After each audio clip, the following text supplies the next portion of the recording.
born in London today, what is surely destined to become one of the great events in British sport.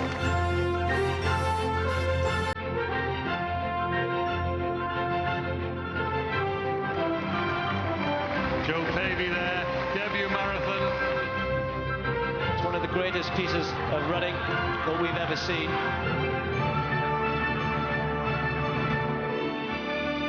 Shoulders burning, fingertips pushing. Eliud Kipchoge, one of the fastest marathons of all time. The hand of friendship after 26 miles. A sight to behold every single year.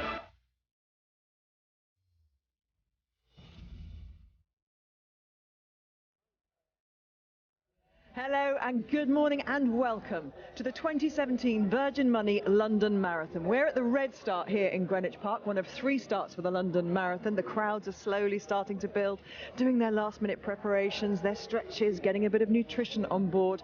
40,000 runners will start this incredible journey today, running 26.2 miles through the streets of London, and they're all linked. They all have a shared experience, whether they are the elite athletes, the good club runners, or those who are just aiming to get through it in 7 hours. The weeks, the months, sometimes years of training. This is the 37th time this race has been run, and now 250,000 people applying to run this. It takes a long time and a lot of perseverance to get your place at the start, and each and every one of them have a unique reason for running.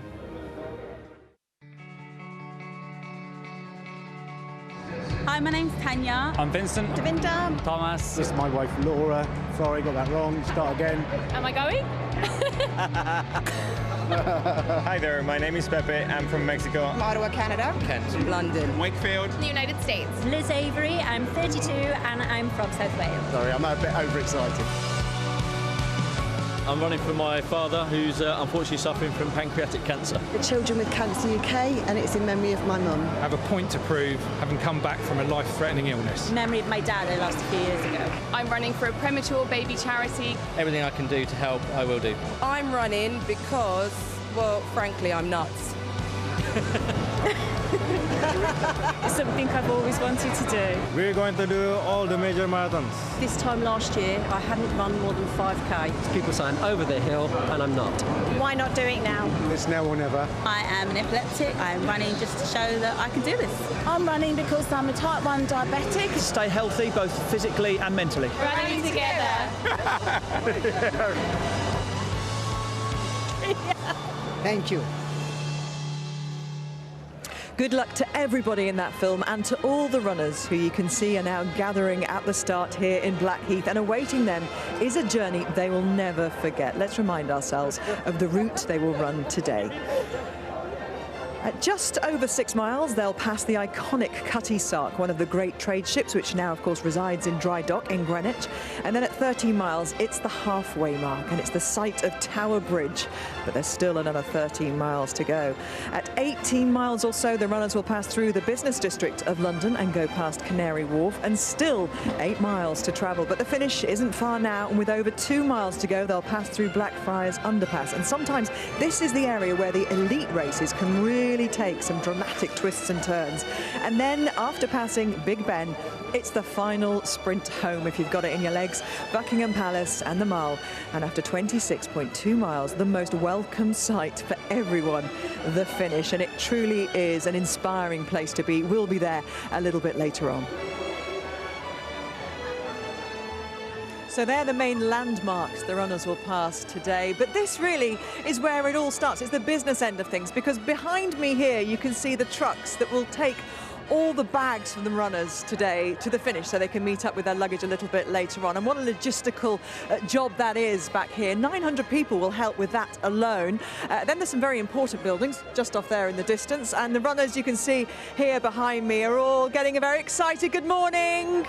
Getting themselves warmed up, getting themselves fueled up. They all look very excited. Some of them don't know what's in store quite clearly, but I do have some guests over here who do. Well, one of them at least, Ken Jones, 83 years old, 339 days, and Bronte Randall Bissell, 18 years and 3 days. I don't think it takes much to work out why they are historical members of the starting lineup today, the youngest and oldest people to start the marathon today. Welcome. You don't need any introduction to the marathon, though, because you're also, Ken, an ever-present in the London Marathon. You run 37th today. Yes, 37th. Incredible. Yeah. You've seen some sights, haven't you, over the years? This is wonderful now. At the beginning, it was pretty basic, but now it's tremendous. Yeah, the organisation, I imagine, has changed dramatically. The organisation's wonderful. And you've run it as quick as, what, 2 hours and... My best ever in London is 2 hours, 50 minutes. Wow. And today... 6 hours. Still pretty impressive. And who are you running for today? My own running club, Orion Harriers. They're a charity. And I also send in money for the Syrian refugees. Excellent. And you obviously, this is an event that you will keep on doing for as long as those legs will take you around that course. Yeah, I plan to do it next year. And well, you're going to give some advice to Bronte, I hope, because... I've told Bronte to take it easy at the beginning. Tell us why you're running, Bronte. I'm running for Make-A-Wish Foundation. I'm doing it in memory of my best friend, Leanne. She died 2 years ago now from cancer, but when during a period of time when she was well, we went on her wish together with her mom and went to Florida, and we did all the stuff like Disneyland and so you'll be thinking about Universal. her a lot today. So yeah, all the way. So. How's the training been going? Training's been good. I'm a swimmer, so it's kind of like my fitness is a bit there, but it's just getting used to the impact of my body. But I've got about 16, 17 miles, but Ken has given me lots of advice to just keep on going and use the crowds, I imagine, Ken, as well. They do encourage you. They do encourage you to keep going. When it gets difficult at 20 miles, 21 miles, you've got to dig in your reserves, and that's when the crowd helps you. Good luck, both of you, and hopefully we'll see you out there on the course today. Yeah. Let's bring you up to speed then with the schedule today and how it's all going to pan out, because Ken and Bronte will start their journey at 10 o'clock. Before then, it's busy, lots of races getting underway. At 5 to 9, the elite wheelchair races begin. Then 5 minutes later, the remaining Paralympic class events get underway. At 9:15, a class field contents the elite women's race, and they have asked for women-only world record pace. It's also a race that will determine which British women qualify for August World Championships. So there's a second kind of race going on in there with those British women. More on that a bit later. Then at 10 o'clock, the men's elites go off. And again, we've heard this morning that Kenenisa Bekele has asked for world record pace, and 40,000 masses behind him as well going for it. So there is going to be loads of stories to keep our eye on over the course of the morning. And at 12:20, we'll be looking out at the runners on the course and all of their stories as well. But let's see what conditions are going to be like for them today, especially with the words world records looming in the air. Are conditions conducive to that? Well, it's a very mild start at 10 degrees. It moves up slowly to around 14 degrees by the time we get to 2 o'clock, which is pretty perfect, especially for those elite runners. And the winds as well, not very strong at all. No rain expected throughout the day. So that's looking good. And don't forget, get in touch with us. Send us your messages. Use the hashtag GetInspired. It'll be on the screen all day. And you can send messages or comments by text to 81111. So we've kept you up to speed with what's happening and how to get in touch. Let's head to one of my colleagues at the start today. He's certainly got dancing feet. We know that. He'll be enjoying those drummers. But could Oriaduba quick step 26.2 miles to the finish through London? Good morning, Ori. Could you? Morning, Gabby. Not happening. Although, having said that, the marching band has just struck up and you can't help but bob. But in all seriousness, I couldn't think of anything more terrifying than doing a marathon, which is why I am in awe of everybody who takes to the streets of London, not least our super women to the left of me, our sporting super women, who all have varying degrees of nerves as they get ready to start this race. Helen Glover, first London Marathon. You've just come off the back of a 125-mile kayak in 23 hours. What is it with you and challenges? I know. Well, finishing that last week, I thought, I'd give myself a week to recover. Fingers crossed I've recovered, but I am so nervous this morning. I'm looking forward to it, and the vibe and the excitement is incredible. You've got your partner next to you, Heather. Of course, you two finishing after your double goal. It's great to be back seeing you in your sporting paraphernalia. Heather, you cleverly haven't got back in the water since you retired earlier in the summer. However, first challenge. You're never too far away from a sporting event, are you? Yeah, exactly, and yeah, why not be a part of a great sporting event in London? It's fantastic. But yeah, I decided not to do an endurance race last weekend to give myself a little bit of a chance of doing well this weekend. And we've got to say, you guys are kicking off the whole day. Oh, it's such an honour. We're starting a couple of the races, and yeah, we couldn't be more proud. And just want to say thanks to London Marathon for letting us do it. Amazing. Good luck. Don't be nervous. They are. Pam Ralph as well, another double Paralympic gold medalist as well, retired in February, and someone else who just needs to get herself back on the start line. Yeah, I think that feeling of being in competition with someone and being in competition with yourself and pushing yourself is just really addictive. Every single person who's ever done any race will always know what that feeling is like when you finish, be it win, lose, draw, good time, bad time. You always have that massive high, and I'm kind of seeking that today. The time is irrelevant. It's just finishing it, enjoying it, and raising money for charity. I know you are, and of course your partner is a big marathon runner as well, so has been giving Pam some good tips. They'll all be getting tips. In fact, there were just a minute ago from Chrissy Wellington, whose marathons has probably amassed up to about 1,000. This has just be a fun run for you. Oh, I wish it was, and I decided against doing the warm-up in the Thames and a quick bike ride around the M25. No, I'm really, really excited to be here. This is where my passion for endurance sport first started, so it's going to be great to be able to run the streets of London with 30,000 others, raise money for charity, and just, you know, get to celebrate the power of sport. You guys make me so proud to know you. We can't wait to watch them, our sporting superwomen, Gabby. They are indeed, and they're going to be mixing it with the masses out there today and hopefully inspiring people along the way. And it's not long now until the start of the first race, which is the elite wheelchair men's and women's races. And that, of course, sees David Weir aiming to become a record 7-time winner here in London. Phil Jones reminds us of his marathon story. He's London's own, a record equalling 6-time champion here. The wheelchair racing wonder that is 6-time Paralympic gold medalist, David Weir. David Weir going for gold. Victory number 6 in the wheelchair marathon. His last win at the London Marathon came in 2012 when he equalled Tanni Gray-Thompson's victory record. Surely the Super 7th would follow, but not so. Misfortune, malfunction and near misses instead ensued. David Weir finishes in 5th. He just had nothing left to give. Today, Weir's back to try again, buoyed by a recent win in the Paris Marathon. His surprisingly fruitless Rio Paralympics last year, when he failed to win a medal from 6 events, and his recent public row with Britain's lead wheelchair coach Jenny Banks have been put to one side for now. So will this be Weir's final record attempt? Quite possibly. Perhaps then, just one last push for a magnificent 7th. What a servant of British sport he has already been, as Baroness Tanni Gray-Thompson will attest. She is down on the Mall, commentating and working for us today, as always. Good morning, Tanni. Good morning. A little bit of a delay there, Tanni, but I know you were listening to that. You know all about David Weir's trials and tribulations over the last year or so, some suggesting this could be his last London Marathon ever. He said he might make an announcement about his future on Monday. What kind of advice would you give him? I don't think he's physically done yet. It's how he is mentally. You know, Rio was tough for him, huge expectation. I think, you know, everyone who knew him thought that, you know, he wasn't going to go in and win another 4 golds. He probably should have been winning a medal, and making a decision on the back of Rio is tough. He has said he won't compete for GB again on the track, but on Friday he was talking to BBC's Ed Harry and talking about Commonwealth Games, where he'd of course compete for England, and he did say it could be a maybe. So I don't think he's done yet. I think he needs to wait. I don't want him making a decision on the back of today, whether he wins or doesn't win. You know, a lot of people want to see him. Personally, I want to see him have that 7th victory, because I think for him, he deserves it as an athlete.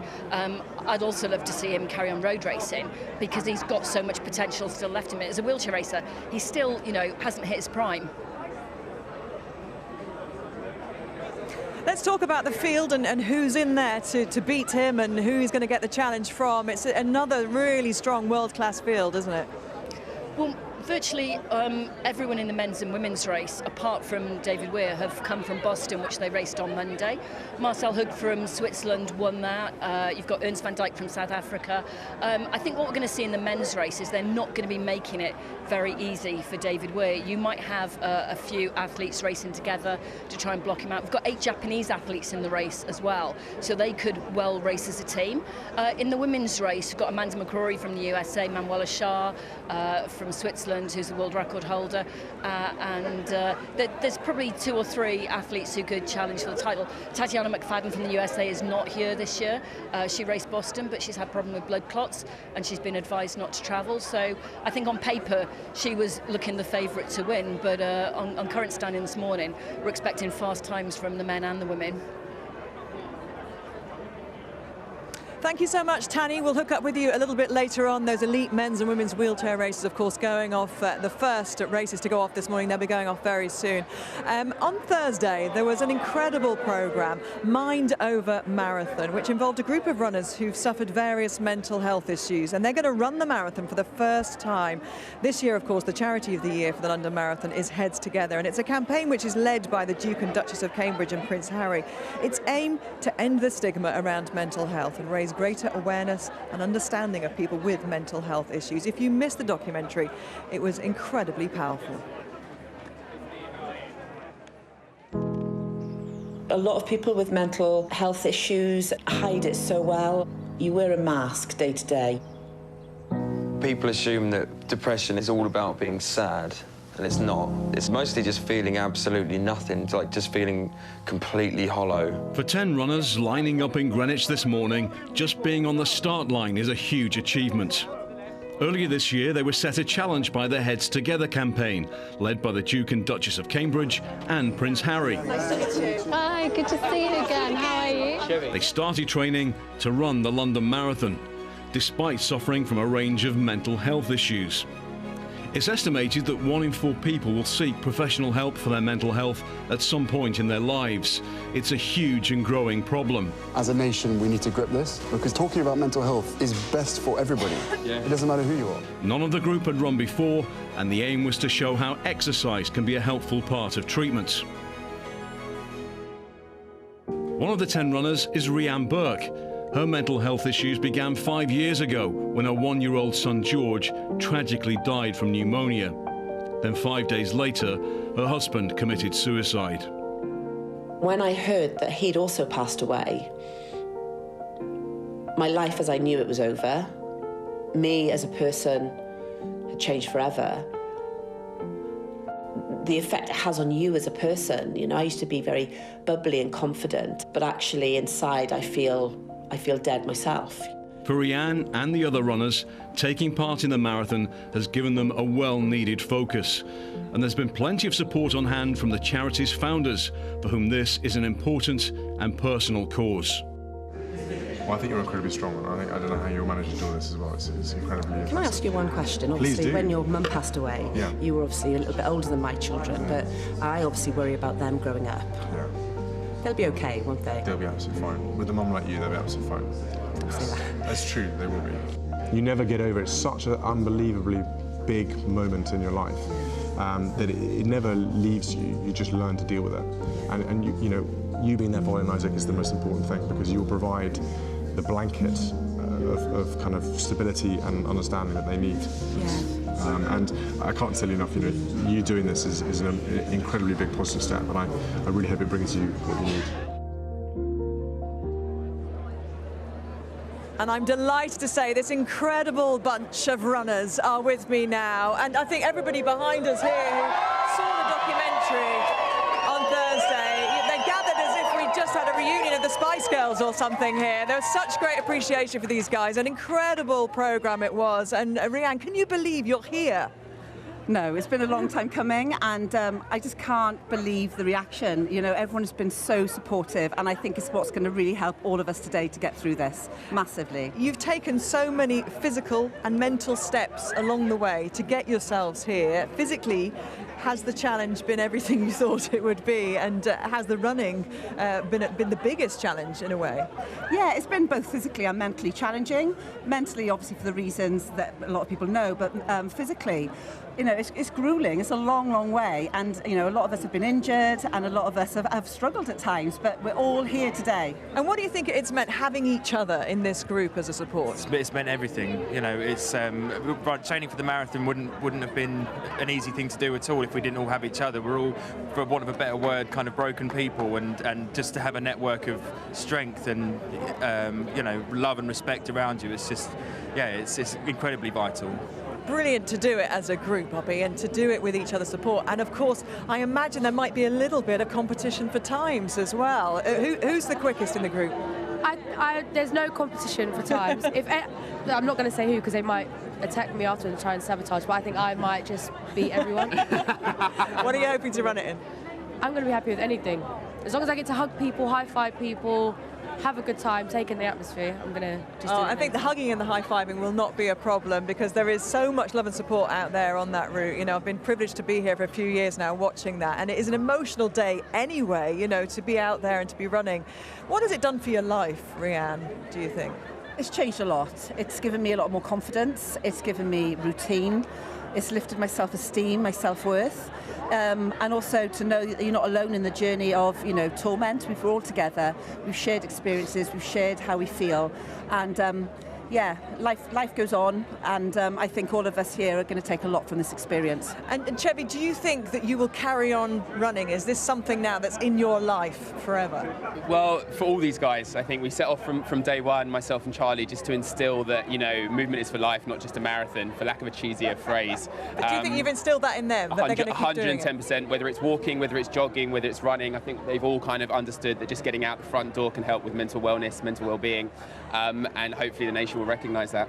And for people watching as well, you know, inspiring people to get up and get moving, and how it can help you mentally so much, can't it? I think as a nation we're in a beautiful place at the moment where the conversation's really starting to take place. I think what this programme and what these 10 have done is now be able to give people a bit of a solution to that, which is fantastic. Just lace up, get out the door, find a friend to do it with, and it will help. We are going to keep across your story, of course, all day, and watch out for you crossing the finish line. We're willing you on, and we hope you have such a brilliant time. But the heads together story is so big today, and Ori, you have more runners with you there at the start, don't you? I do, Gabby. Two people putting their heads together. Radio 1 and one extra DJ presenters, Adele Roberts and Nick Bright. And the nerves are here, an hour or so before we get out there. Adele, how are you feeling? I feel great, but my watch is telling me that my heartbeat's going real fast right now. That's why you put the technology in the bin. You don't need, it's not helping. This is a relative lie-in for you guys, isn't it, for your usual day job? Yeah, well, I start my show at 2 in the morning, so this is fine. I don't mind being awake at this time. This is good. This is good to know. A royal exchange for you earlier this week. Tell me who and what was the motivation? Yeah, Prince William and the Duchess Kate came to work randomly to Radio 1 to wish us luck, both me and Nick. Brought us tote bags with goodies in them. Yeah. It had a banana in there and an orange juice, which I drank last night because I didn't have any drink in the fridge when I got home. Whilst I was shoveling down tuna pasta at 10 o'clock last night. It's been a whirlwind journey doing this. You know, I only found out about it in January as well, so. I know you are so looking forward to it. The wait is almost over. Both of you, best of luck. Thank you, Ori. Thank you.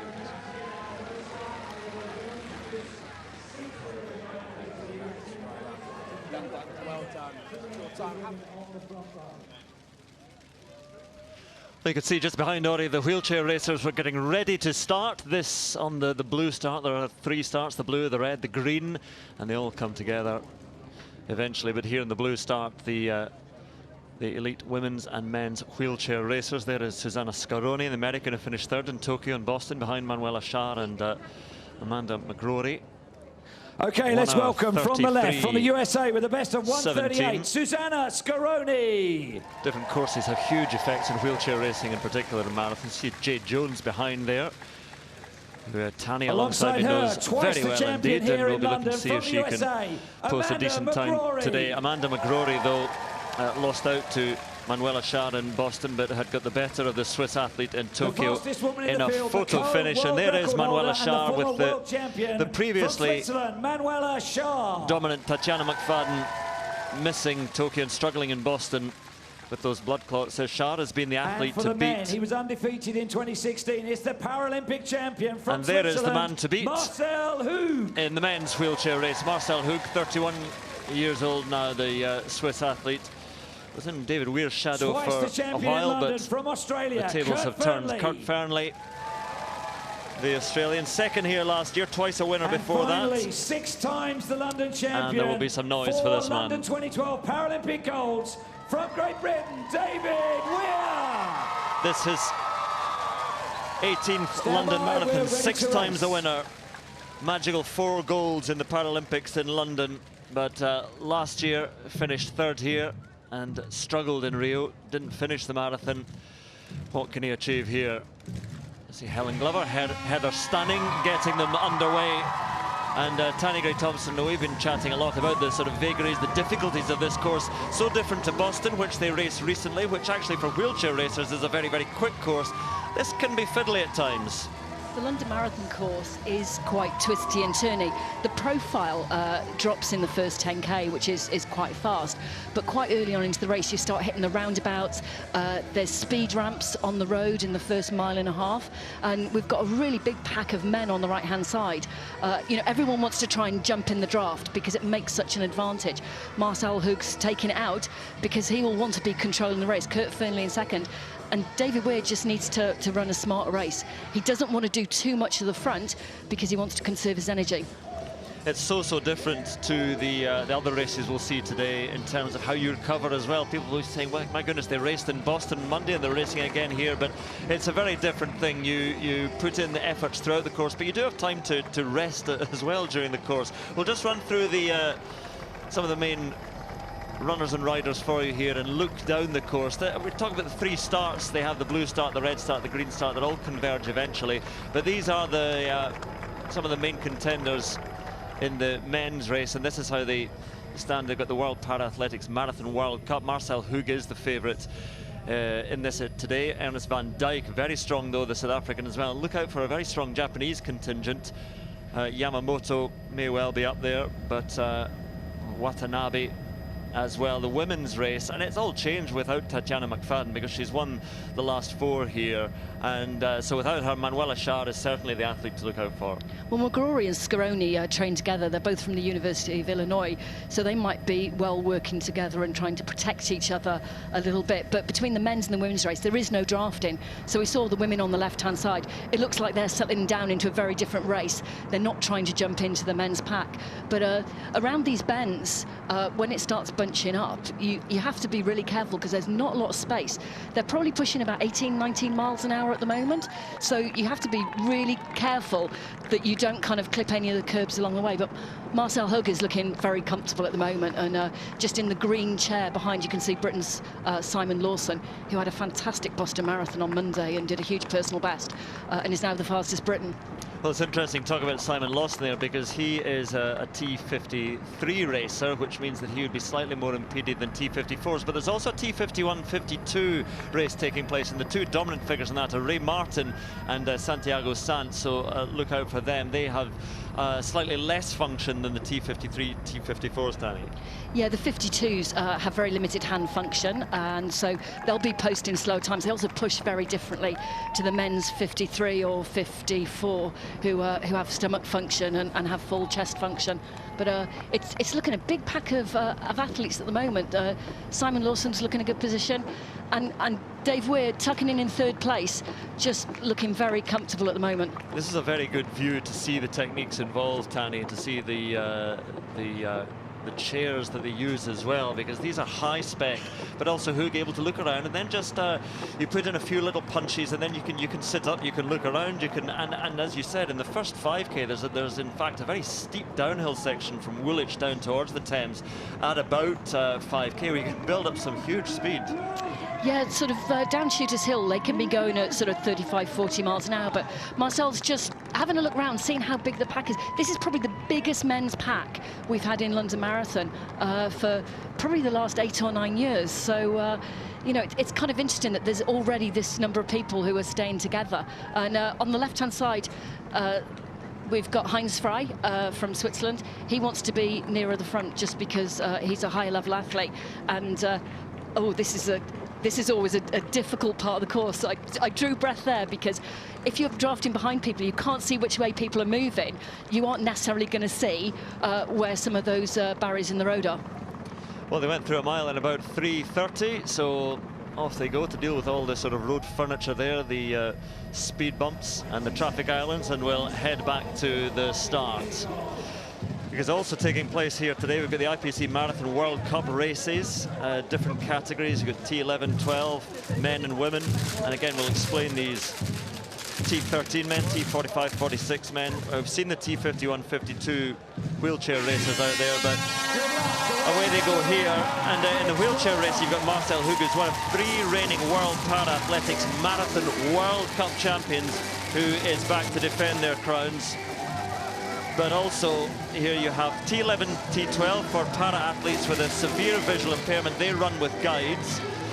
That's a race for men and women. T13 para-athletes with a visual impairment who meet the minimum criteria, so not running with a guide. T45, 46 are for para-athletes with lower and upper arm impairments. So these are all the athletes who are running here. And obviously they have to have very, very good guide runners who they do all the training with as well. And again, a very strong Japanese contingent here today in London. So off they go in the World Para-Athletics Marathon World Cup. And well, this is the T11, T12 start list. And again, Hirakoshi and Kumagai of Japan will certainly be contenders there. And they go down to the second page as well. It's a huge contingent over from Japan.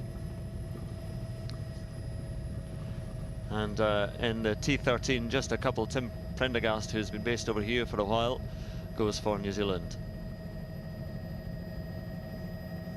And the T45, 46, as we explained, for the para-athletes with lower and upper arm impairments. This is just men only in this category. No women running in this category today. And Derek Ray goes for Great Britain.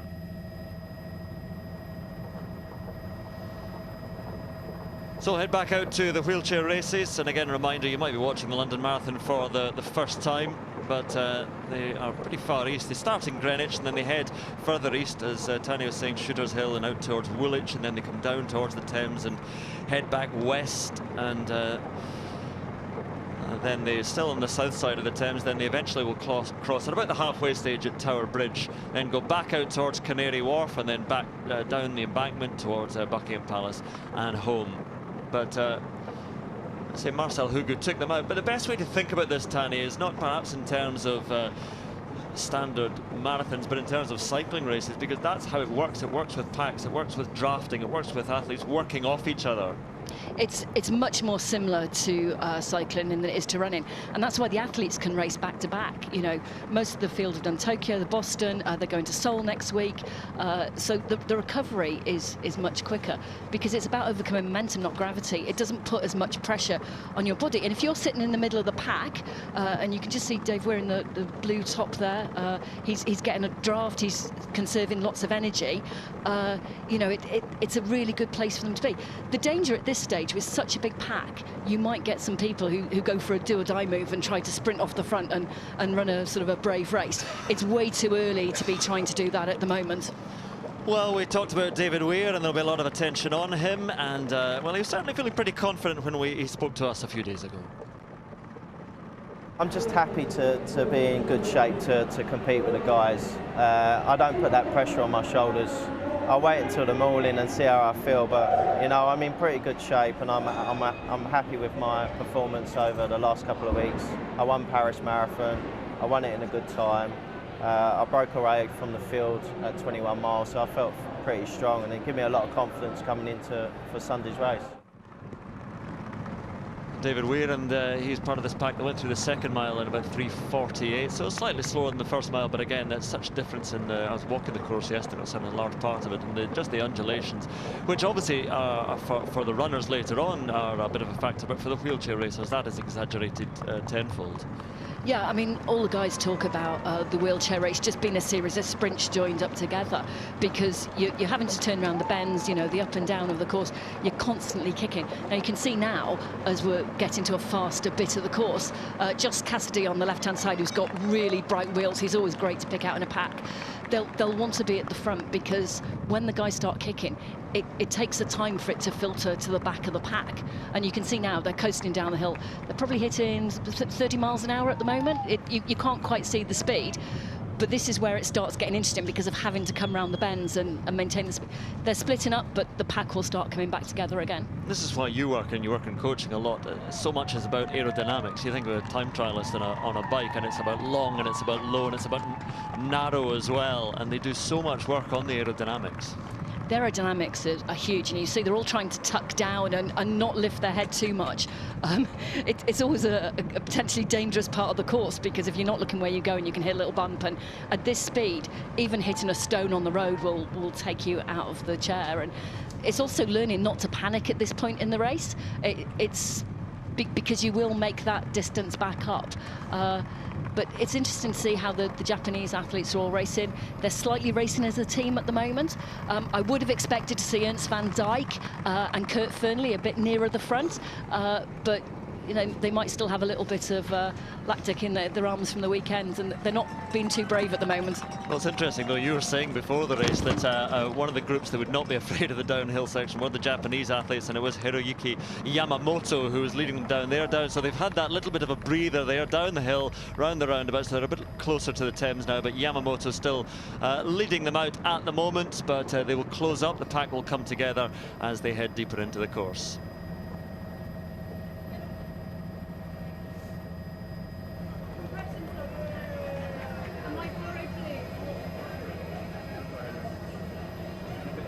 Don't forget, you can continue watching uninterrupted coverage of the elite races, including the wheelchair race on the red button. We'll be back with an update here on BBC One shortly when we move there. And don't forget to get in touch with us. Send us your messages using the hashtag GetInspired. It's going to be on the screen all day. And if you want to send any messages or comments by text, you can, 81111. And the sun has come out here at the Red Start, and it really is now building up to be a fantastic atmosphere. I wish I could somehow get through to you the smell of deep heat which is prevailing in this area here. Every time you move your arm, they cheer. It's wonderful. It makes one feel so good.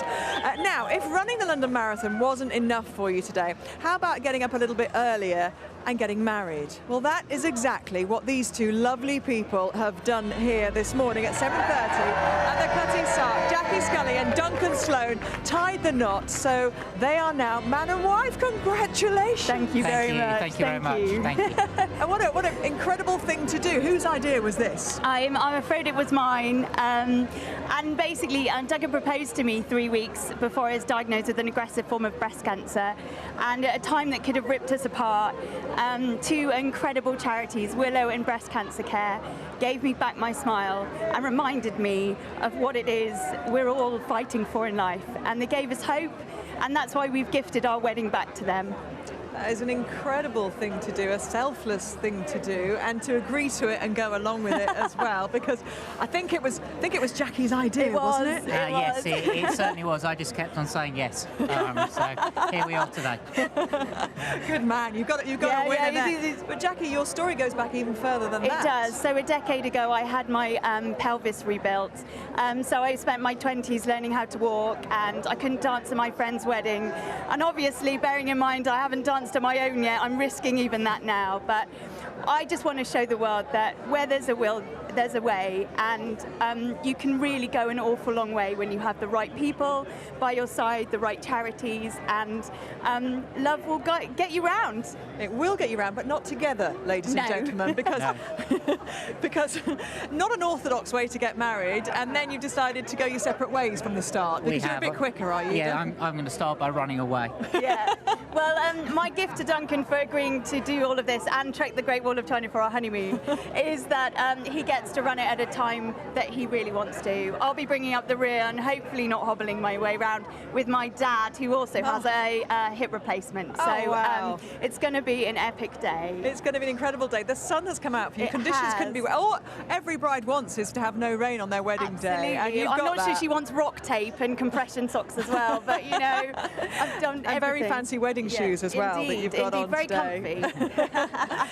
very best of luck with both the race, of course, and the marriage. Good luck, and the honeymoon as well. And when you're out there on the streets of London, I guarantee you will get incredible support, because there always is. The streets are lined. And today, when they look at the elite women, a lot of people will recognise a very familiar face of elite athlete Jo Pavey. The 43-year-old former European champion is one of a real group of talented British women looking for qualification for the World Championships in August in London. And we caught up with her a couple of days ago.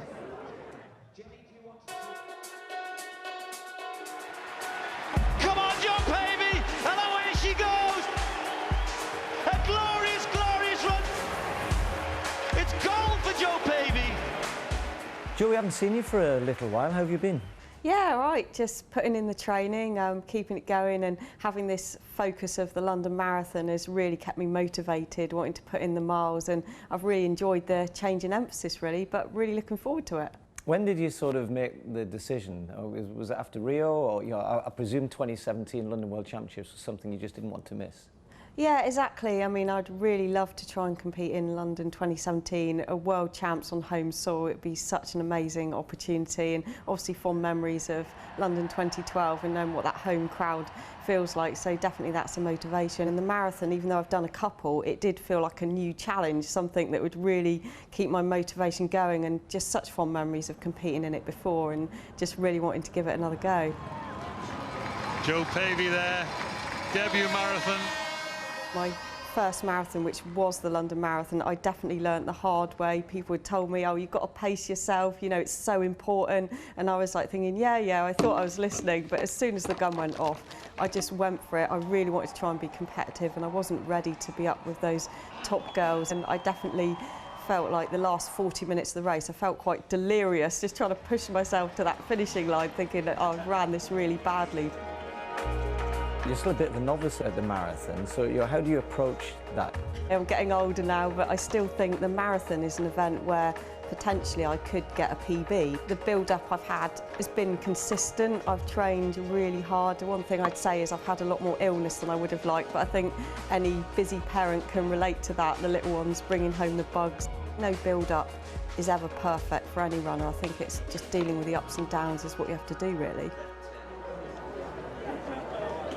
There she is. She's run it before, of course, but she thinks she's got a PB in her today, and she might need to produce that if she's going to qualify for those World Championships, because there are some strong British women out there.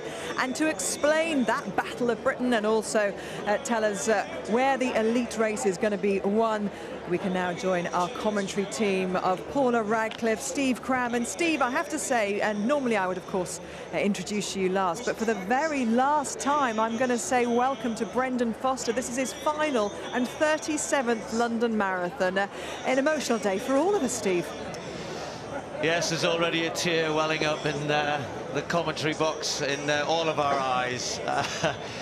We'll go home and have a little bit of fun, because with Brendan over the years, it's been nothing more than a huge, certainly for me anyway, a massive privilege, and really have enjoyed having him alongside me for so many years. But of course, he was here long before I came into this commentary box, so we'll talk more about Brendan during the morning, and I'll introduce him in just a moment. Before, first of all, though, he would think it only right that we go through this elite field, and fitting tribute to Brendan, it's probably the greatest, certainly in the women's race, probably the greatest women's field we've ever had gathered. You saw Jo Pavey there, and Gabby was right. Jo's got a contest on her hand for the British quest to get into the team for the World Championships, and many other athletes doing the same here, but these are the ones who may well be contending, or will be contending, to win the London Marathon. Mary Keitany, who's done it before there, Mary DeBarber, the world champion, and some great names from the track, Tirunesh DeBarber, and Vivian Chariot running her first one. Those are the British athletes there. Ali Dixon, who represented us in Rio last year. Charlotte Purdue looking to get onto the team, do what she didn't manage to do last year. She perhaps is the favourite amongst the British contingent, but more of that story as well. So let's go through them individually, the main contenders. I said this is her first ever marathon, the Olympic champion over 5,000 metres, multiple world champion on the track, Vivian Chariot. Racing here in London, the city she's described as her second home. Well, Tufa knows how to win the London Marathon, did it in 2015, second last year. The favourite, though, will be Mary Katani, two-time winner of this event, coming back into some really good form in 2017. The world champion from 2015, Mare Debaba, Ethiopia's first ever world marathon champion. That's a surprising fact, isn't it? Considering they've had the likes of Turnesh Debaba to cheer over the years, just still really getting to grips with the marathon event. And we talked about this British battle that we're going to follow all day. Charlotte Purdue, Ali Dixon, Susan Partridge, Joe Pavey, one or two others to watch out for as well. So we'll keep you well informed, of course, right through the next 2.5 hours or so. So here they go then. The 2017 Elite Women's Field ready to go.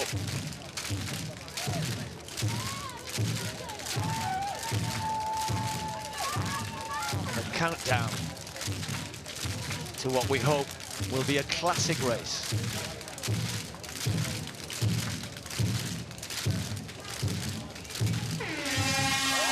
Our two Olympic heroes look down on this stellar field as they head off on their own private little quest. Of course, the elite women get the roads all to themselves.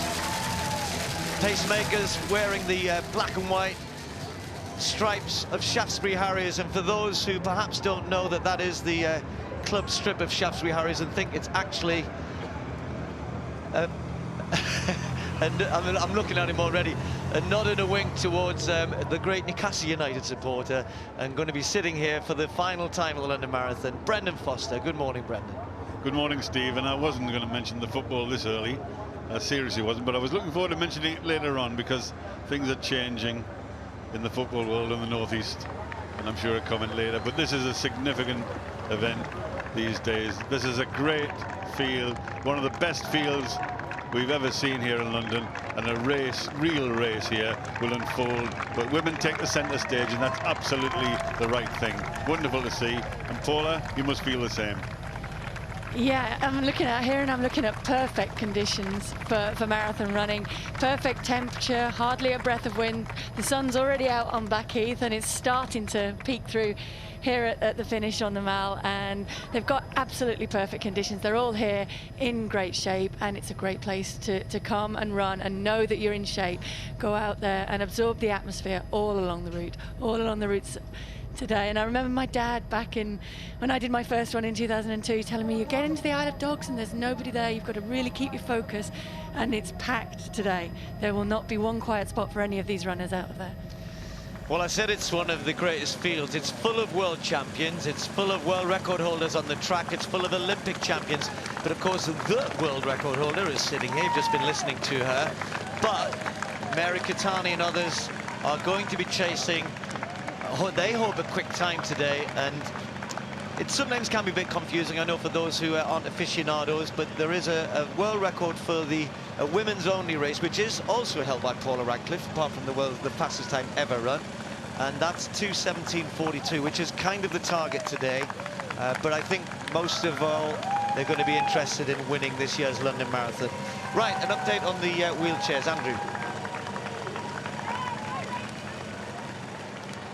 Just a little bit, a few gaps were appearing for a moment, but things, as we expected, will close together. We got last year the fantastic finish. In fact, the top 10 athletes were separated by just a few seconds or so, and we expect, Tani, it to be pretty much the same again in the men's race. Again, just a few, say, bits of road furniture to deal with, and you get an idea as well of the twisting, turning nature of the course as they come around Cuddy Sark, which in kilometres is about 10 kilometres, just beyond 6 miles or so. But all the likely contenders are still up there, Tani. This is the biggest pack we've had for a number of years. There's about 25 wheelchair racers together. And Cuddy Sark's the real challenge, because you lose a lot of speed. There's speed ramps, there's little drops up and down, and the road surface isn't always that good either. So potholes in the road, you can sort of move the pack around. You see athletes, they're starting to spread out, because again, like cycling, you come really wide to get around the bend, and it's looking really good at the moment for the number of guys who are there. Yeah, we've got 18, the top 18. Ignore those two you saw there just a moment ago, but you've got 18 really who are a little bit clear of the rest. And as I say, all the likely contenders are up there: David Weir and Marcel Hoog and Kurt Fernley. and Van Dijk of South Africa as well. Back in the women's field, which is slightly smaller, and we expect to see Manuela Schär winning this. She's a clearer favourite than we have in the men's event, but we'll update you once again with the wheelchair racers a little bit later on. So early stages of the elite women's race with Florence Kiplagat already gone to the front. Just to try and elaborate quickly on the British women, there are 3 places available. Most of the women in the field today to be in contention have already got the qualifying time for the World Championship, so it really is a case of the top 3. Jo Pavey will be hoping that she can get in there with, obviously, Charlotte Purdue, Ali Dixon, perhaps the 2 favourites, if you like. And but we will be trying to obviously keep an eye on how that goes. Charlotte Purdue is rumoured, in fact, I'm chatting to Charlie over the last couple of days, she seems very relaxed. The diminutive figure there, the blonde hair at the back, Susan Partridge, a taller one closer to us, Jo Pavey, and then Ali Dixon, the Sunderland stroller, and Tracy Norman over on the far side as well. So we've got 4 or 5 at least who will be hoping that this is their day today.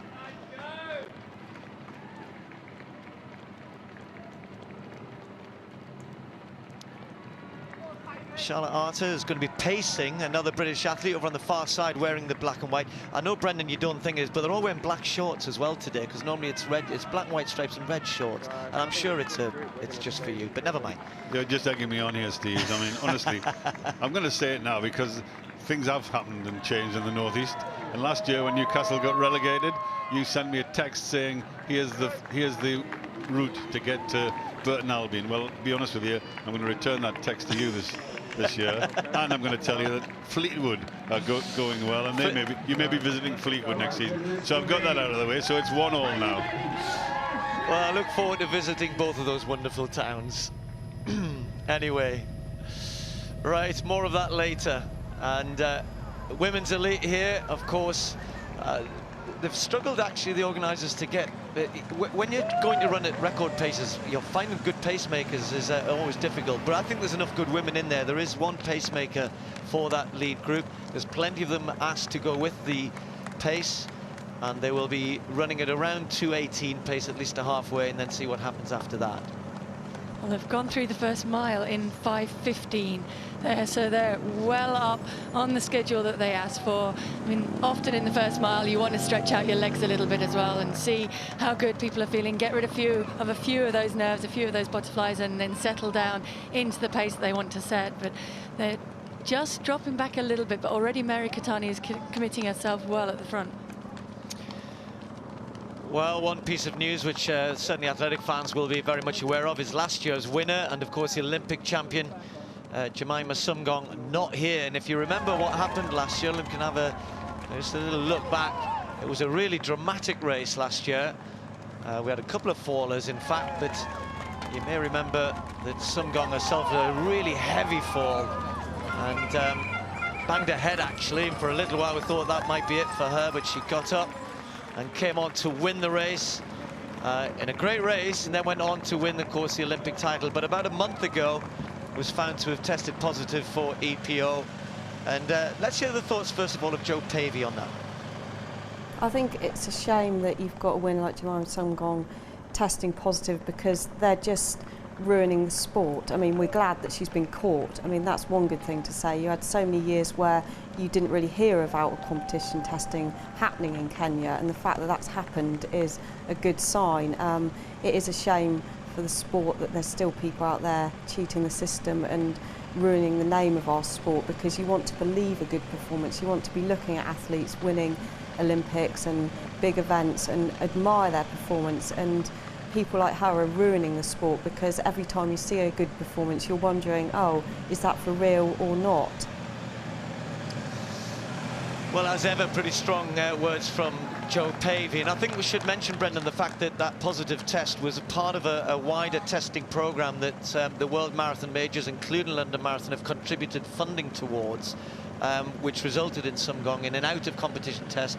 We have to say the B sample hasn't been tested yet, but she failed the A sample. But I mean, Joe's right. It's good that they're being caught, but it also does reflect rather poorly, again, on elite women's racing, and particularly on the roads and marathon at the moment. Well, it certainly does, and I think that when you look at it, you've got this young lady from Kenya, Jemima Sungong. She's robbed the sport of a fantastic London Marathon last year, which she won. She robbed the sport of that performance in the Olympic Games, and you can't continue taking the goodness out of a sport like this. And the great athletes that we've had from Kenya are all as equally dismayed as we are, and this including Mary Katani there, who's following the pacemaker nicely. But to be honest with you, at least Seb Coe and the new regime in the IAAF are literally going after them in a big way. Thank goodness for that, and let's hope for the future we're watching athletics and watching performances, watching athletes like Mary Katani, knowing that there's no cheating going on, because you can't continue in a sport where you can't believe what you see.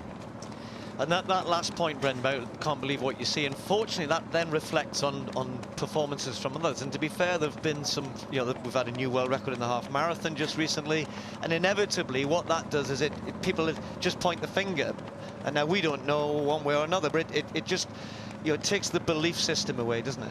Absolutely, and that's what it's all about, is having the credibility there, the credibility for people watching the sport, for parents taking their children down to the tracks to get them involved in the sport, and for the other athletes. They have the right to be able to put in a good performance and have people believe that and show this is the best that I can do.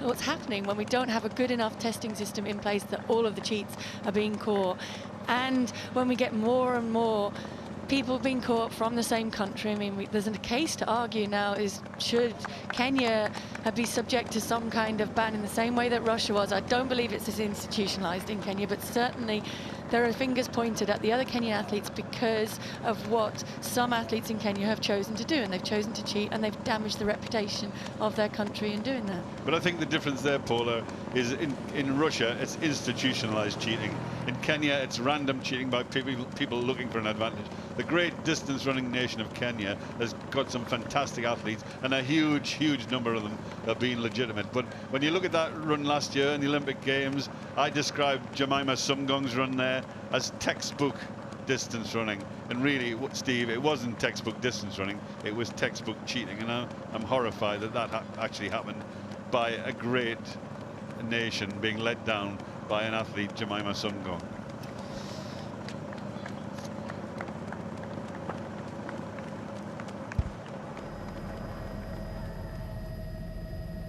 So from the women's race, we'll head a little bit further into the course and the elite wheelchair races, and the men, well, it's still a pretty big group which is out in front. I think almost those 18 that we talked about at the last update are out in front. You see Marcel Hugin second place there, just ahead of David Weir and Kurt Fernley, and with the vest on. So those are the three big names that we highlighted, sitting in second, third and fourth at the moment, behind the Japanese racer Yoshida, and they're not too far away from crossing the river, getting to the halfway point, and they'll go around the entire course probably in about 1 hour 20, something like that.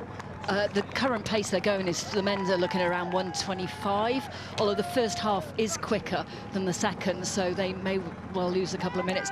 Josh Cassidy from Canada looks like he's deciding to have a bit of a break. He's probably decided that he doesn't want that many people in the pack, and it doesn't look like it's a serious attempt because he's looking over his shoulder, and he hasn't just got his head down.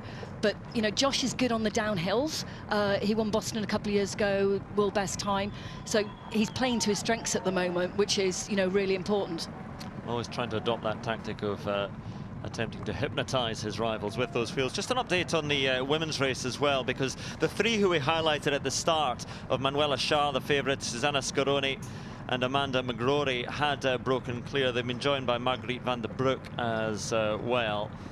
So the three that we expected to be contending in the women's are clear. Josh Cassidy just having a little bit of a go here, but it's not a breakaway. Again, it's just the pack will bring him back in.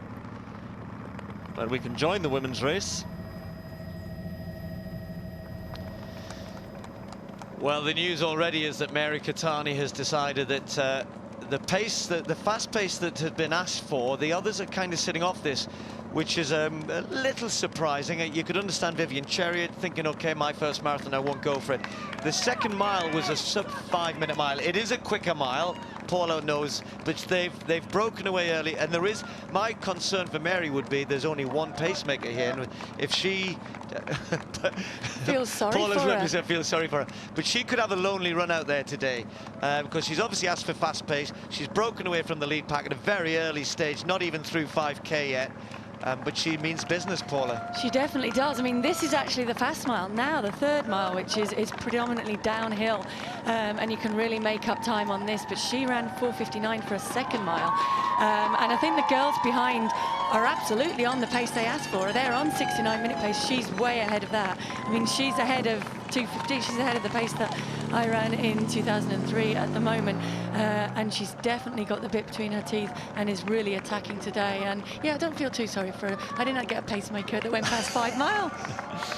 I'm going to get a lot of all our yesterdays in this box with Brendan and Paula today. Anyway, Mary Keitany setting a stall out very early here. That's already a 50-meter lead on the rest of this brilliant pack in the 2017 London Marathon. An awful long way to go, though, which is what we always say.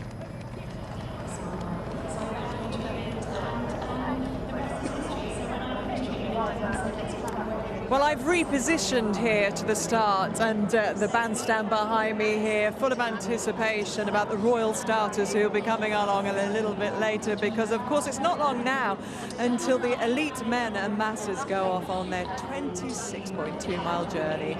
And there is added poignancy and emotion today to this incredible human race following the recent and shocking events at Westminster.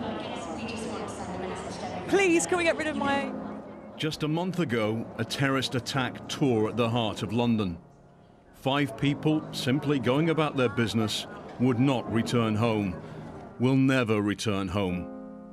PC Keith Palmer, Aisha Fraid, Kurt Cochran, Leslie Rhodes, Andrea Christea. The collective shock and horror was soon replaced by capital defiance, a determination not to be cowed, a city replenishing its soul, but never to be quite the same again.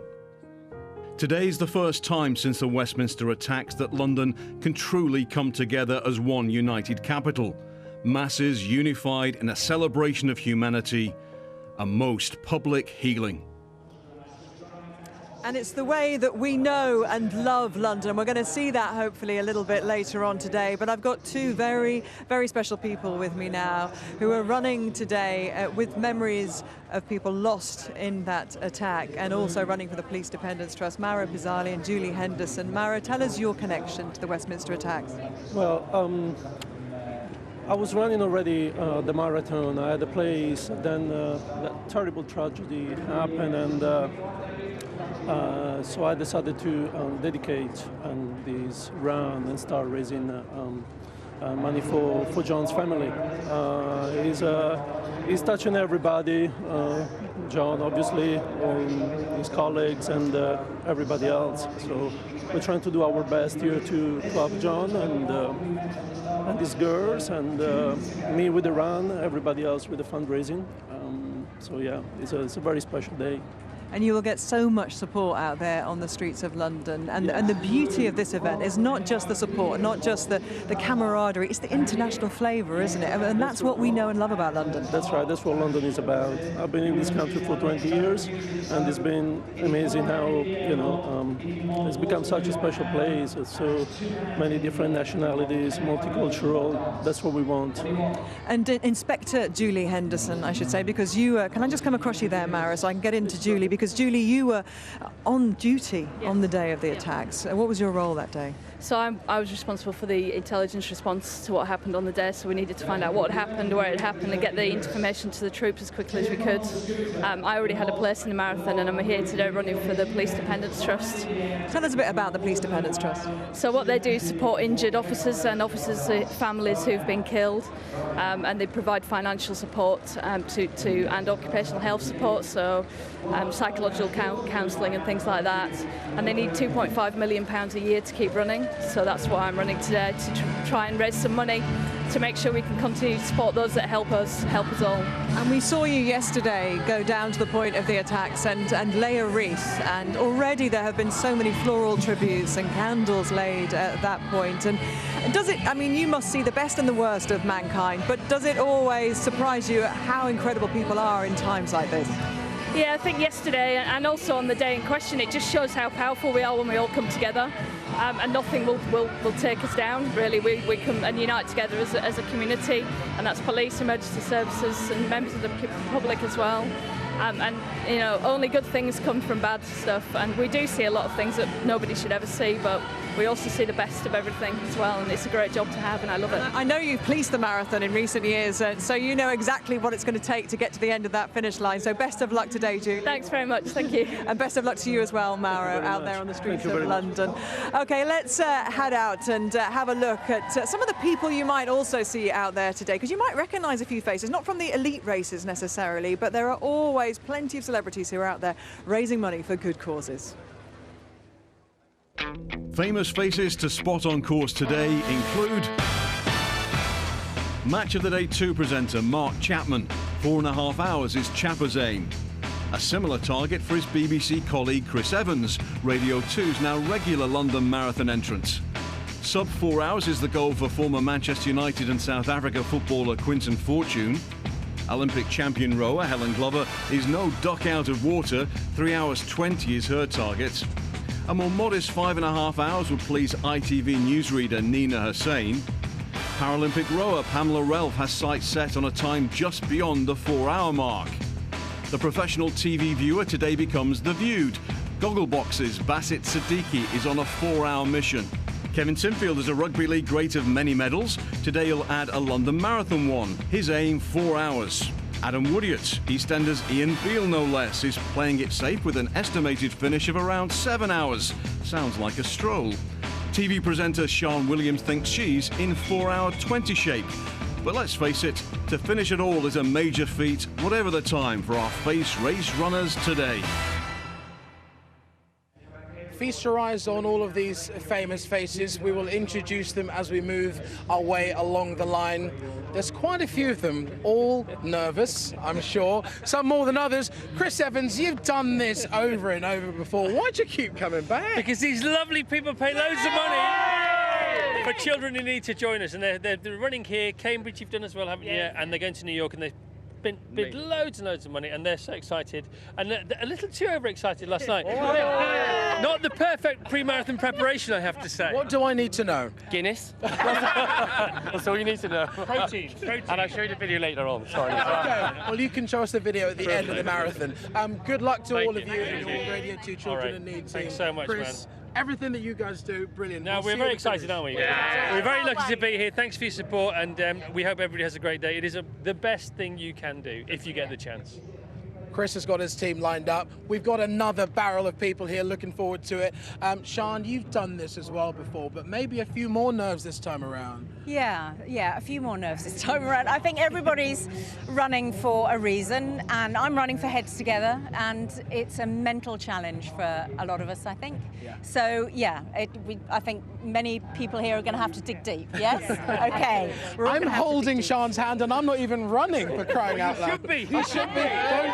This is not the place for recruitment. What's not happening? We'll talk about this another day. Shane Williams, Quinton Fortune, Mark Chapman, the man of steel himself, Kevin Sinfield as well, and also Basit Siddiqui. Got to talk to you because you are going to be running this race with a camera going live. Yep. For BBC Sport Facebook Live, right? That's the plan, yeah. 26.2 miles with a camera phone on my head, so trying to capture it all live. So if you hear a grown man crying on online, then you know why. So.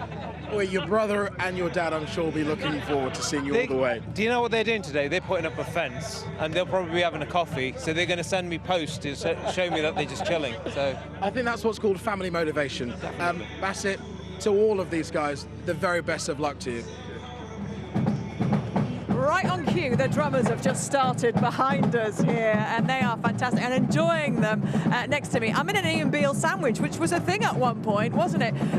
Yeah, Adam Woodyard and Sam Woodyard, his son. Well, of course, when you had the calf, there were plenty of sandwiches in there, weren't there? Oh, come on, Adam. A BLT. Yeah, a BLT, yeah. BLT. No, seriously, if you look on the calf, it's actually on the menu, it's on the wall. Is it? Yeah, a BLT, yeah. Because just in case you don't know, of course, Adam is Ian Beale in EastEnders, and he is the longest-serving East Ender and ever-present. I mean, there are ever-present people here who've run the marathon for 37 years. You're almost at that in EastEnders, aren't you? Yeah, I think they put in more effort than me. Like, I've only done 32 years. 32 years of EastEnders. And now the marathon is a challenge of father and son. And there's quite an incredible story about you two, Sam, isn't there? About how you came, you're running for the air ambulance, and you'd signed up to run for that, but then what happened? He got hit by a car, and we had to have London Air Ambulance. They went out and saved him, basically. Stuck him in an induced coma, and then the Royal London put him back together again in a 5-hour operation. And that was how long ago, Sam? 7 months, I think. 7 months? Yeah, out of September, so 7 months. 7 months, and you're here on the start line. At that point, I bet you didn't think that was going to be possible. Well, I wanted it to be possible, so I did work quite hard to make sure I was recovered, and I'm here, I'm feeling good, fully recovered physically, so yeah, I'm stoked. And you've seen the work that the air ambulance do, yeah. So I guess when times get hard out there today on that course and it starts to get a little bit painful, you're going to dig deep, and you know who you're doing it for. Yeah, I've been a patron for him since 2004, so yeah, it's giving something back time. How long is it going to take you? I'm aiming to finish today. That is my target. I'm just aiming to finish. Okay, Sam, when are you going to finish? Hopefully below 4.5 hours. I'd have liked to manage a sub-4 marathon, but I haven't been able to train as much as I would have liked. So hopefully below 4. Okay, so it's certainly a respectable time with a 4 in front of it. Maybe 7 for Adam. Dinner's booked at 7:30, so.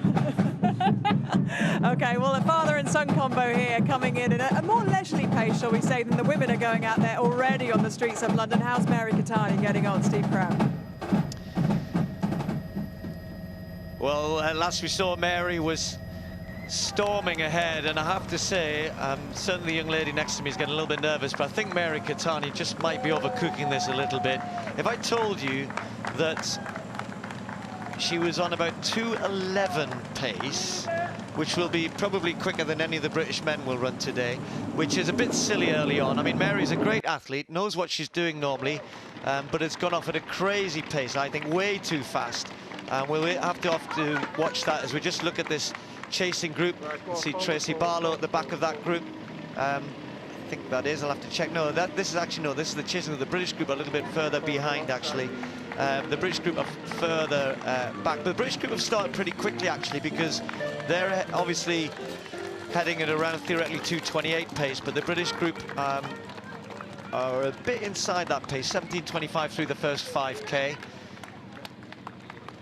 Right, all the way forward. But the gap, as Paul, I'm just going to say, Mary Catani is leaving Tirnes de Barber, Maria de Barber, Vivian Chariot, etc., who are running more sensibly. Is Mary going to pay for this? Surely she must. I really hope so.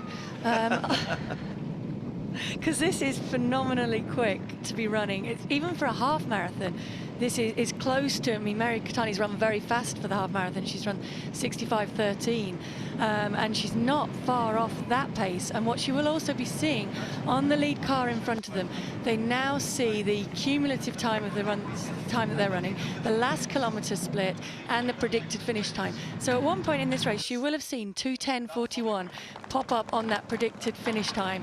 And if that doesn't make her think I'm going a little bit too quick, either she's in outstanding shape and extremely confident, or she hopefully is going a little bit too fast, too early in this race. She has done that before. She did that in New York in the marathon, 2011, I think, where she set off on very fast pace, went through in about 67 for the half, and then really paid for it in the second half.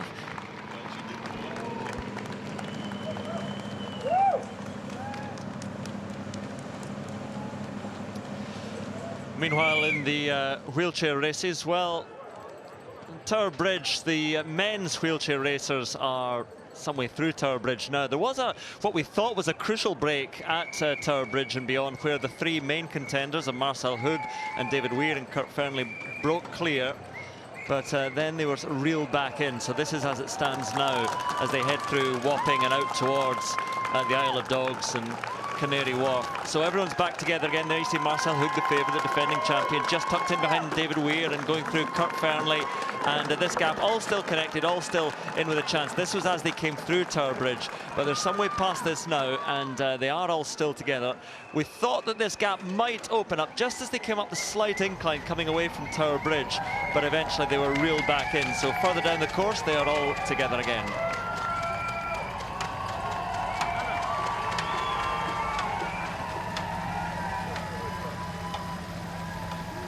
Well, here at the start, a tremendous atmosphere is building, and way off in the distance you can see the masses who are lining up ready for their start in 15 minutes or so, and the drummers have just played out as well.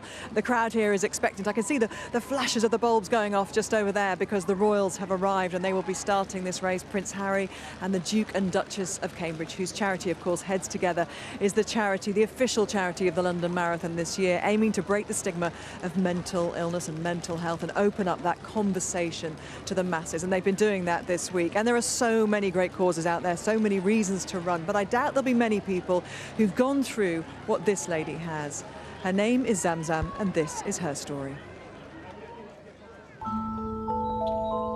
Sport is a lot to me. It's really amazing.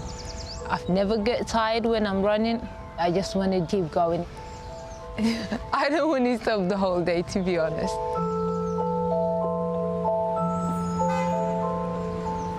Five years ago, I came in London to participate for the Olympics.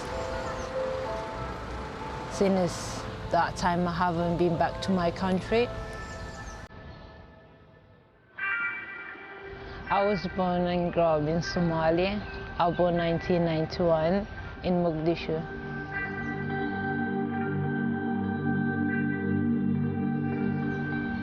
I started when I was 5 years old playing football, then I started basketball, and I ended up running. Where I live wasn't acceptable for ladies to do sport.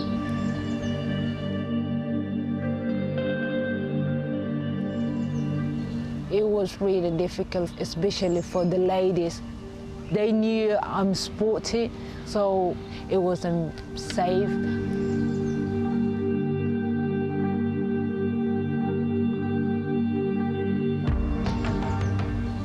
It was my dream to represent my country. I ran 400 meters. I was so happy. The whole nation was like keep an eye for that race. So it was a clear message showing that Somalia is still alive.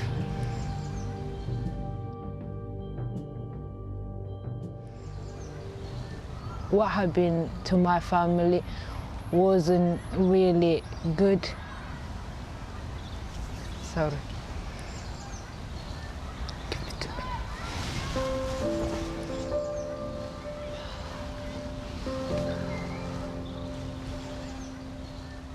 They knew that even if I go back to Somalia, I wouldn't be safe. So it was good news for me and my family.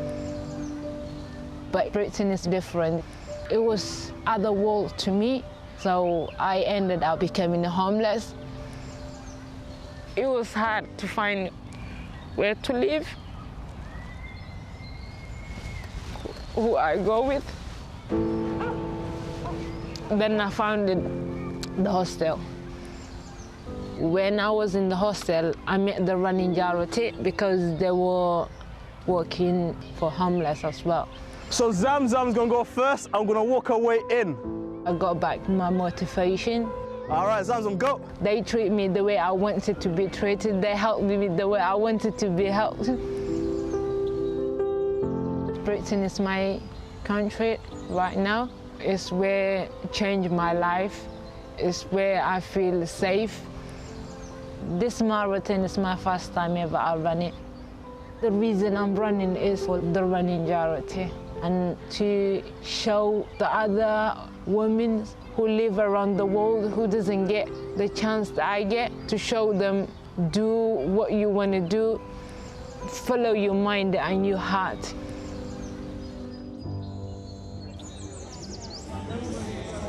An incredible lady and an incredible story, and highlighting once again the power of running. We're hoping we're going to catch up with Zamzam later in the day. She's one of 40,000 running today. We should surely hope she has a good day, and everybody else as well. Shortly we're going to switch to BBC One to see the men and the masses depart. But as for the here and now, Ori's caught up with a rather interesting group of people.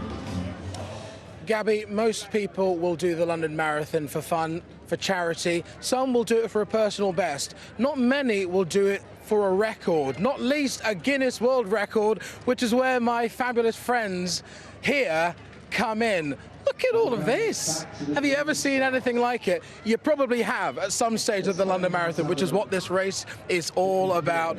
Susan, I tell you what, why don't you tell everybody what you are? I am a giant toilet roll. Of course you are. Obviously. Of course you are. And the record that you are going for? The fastest marathon in a toilet roll costume. Female. Female. You've got it nailed on, I'm sure. Can I just wipe my hands on you? Thank you very much. And we've got Damien here, who's gone a bit more simple with the marathon record, haven't you? Yeah, just a Guinness World Record for the fastest marathon in a pair of Wellington boots, and I've never run in them before. Not even a metre? Nope. So they're coming on. They're going on about 10 minutes before the start. Okay, man likes a challenge. Hope you get enough spring out of them. I'm sure you will. Mr. Potato Head is here, and inside there, Bob, where are you? Hello, I'm here. Yes, I'm here. Just about this slot. The question that I can see you've got glasses. You've got great vision. Within, how's the view? The view is great. I'm fine. I need to get under 5 hours for a world record. Potato Head, under 5 hours. You've got it. You've got it, Potato Head. Love this guy. Karen or Teresa? She gave me that gag. It's a wonderful outfit you've got going on here. How does it feel on the inside, and how is it working? It's quite heavy, actually. I didn't realise quite how heavy it was, but I'm branching out. Fantastic. Okay, let's keep it quick. Martin, or as we're calling you... Superman. Yes. Fastest man just as a shoe? Just as a shoe, yeah. Okay, and the Click Sergeant Mystery Machine, a 5-person effort here. What are you going for? What's the target? You guys all look so wonderful. No one's ever done it, so we're going for 6.5 hours. 6.5 hours, and the man in the middle, Scooby-Doo. I'm looking at you. Gabby, back to you. They certainly stand out from the crowd, don't they? And the crowds here are full of anticipation for the start of the men's elite race, and the masses going off in 10 minutes. We'll move to BBC One for that. You can see the elite men behind me here warming up, and amongst them is the man that they all know they have to beat. He is a true great of the sport.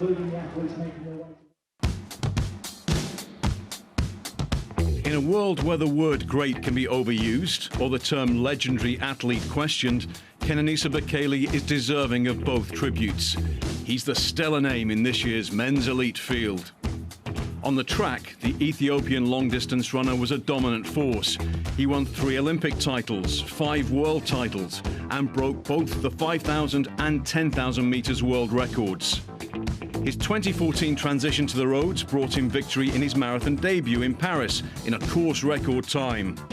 Only just returning from injury this time last year, Bekele still managed to finish 3rd in his London marathon debut. He controversially missed selection for Ethiopia's Olympics team for Rio, only to deliver the perfect response: triumph in the Berlin Marathon in the 2nd fastest time ever. Today, he'll have Eliud Kipchoge's course record of 2 hours, 3 minutes, 5 seconds in mind, and may even further cement his legend with a new world record under 2 hours, 2 minutes and 57 seconds. Only true greats can afford themselves such rarefied opportunity. And that is the word on the street that Bekele has asked for world record paces today, which is music, no doubt, to the ears of our Brendan Foster. This is your 37th and final London Marathon. What a way to go out that would be. Are we going to see a world record today? Well, I tell you what, I commentated on Kenenisa Bekele's first ever international race, which was a cross-country in the northeast of England.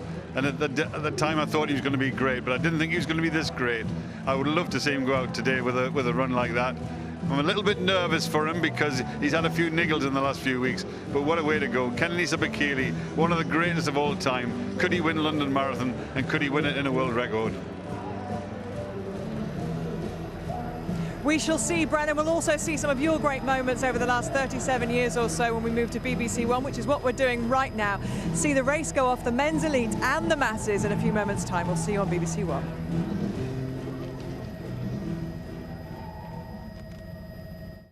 Might sound mad, right, but I was wondering if maybe you might, fancy a drink. Wow. Or not, it's up to you. Yeah, Hilary, I'd really like that. You would? Yeah, tea, 4 sugars. Hospital People continues Friday at 9:30 on BBC One.